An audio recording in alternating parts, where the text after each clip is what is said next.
मैं खुद युवाओं के बारे में बात करना चाहता हूं। हम सबको लगा था हरियाणा के युवाओं के लिए एक उज्जवल भविष्य का रास्ता दिखाएगा, या रोड मैप दिखाएगा राज्यपाल जी का अभिभाषण, लेकिन इसमें कुछ भी नहीं, क्योंकि आज के दिन युवा को धकेल दिया गया, बेरोजगारी के एक ब्लैक होल में धकेल दिया गया है, जहां क्या करे युवा, घर पे बैठा रहता है, फोन लगाता रहता है, सोचता रहता है मैं कनाडा ऑस्ट्रेलिया जाके कुछ करूं। स्पीकर सर, मैं तो आपको सिर्फ पिछले 15 दिनों में जो चौंकाने वाली खुलासे हुए हैं उनके बारे में बताना चाहता हूं। हरियाणा स्कूल बोर्ड में 10वीं का गणित का पेपर लीक हो गया, उसके बाद 12वीं का अंग्रेजी का पेपर लीक हो गया, और ये पहली बार नहीं, 2019-20 से तो हर साल ये पेपर लीक हो रहे हैं। रोहतक में मेडिकल कॉलेज में चौंकाने वाली बात यह है कि पिछले 10 सालों से ही एक मुन्ना भाई डॉक्टर, यानी नकली डॉक्टर बनाने वाला एक गैंग खुलेआम काम कर रहा है।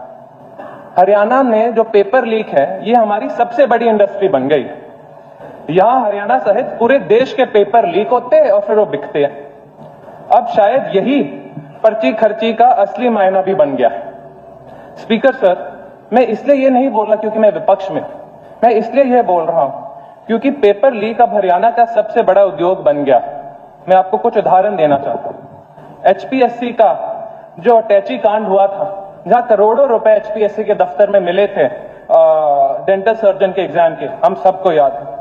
2021 में पंचायत सेक्रेटरी का एग्जाम लीक हुआ, 2021 में असिस्टेंट लाइनमैन का पेपर लीक हुआ, 2020 में नायब तहसीलदार का पेपर लीक हुआ करनाल में, उसी समय पुलिस कांस्टेबल का पेपर लीक हुआ, 2019 में क्लर्क की भर्ती का पेपर लीक हुआ, उससे पहले जज एचसीएस जुडिशियल का पेपर लीक हुआ, उसी समय एक्साइज इंस्पेक्टर का पेपर लीक हुआ, असिस्टेंट प्रोफेसर कॉलेज कार्डर का पेपर लीक हुआ, एचटैट का पेपर लीक हुआ, सीईटी का पेपर लीक हुआ, 2024 में नीट का पेपर लीक हुआ, उससे पहले all India pre medical test का पेपर लीक हुआ।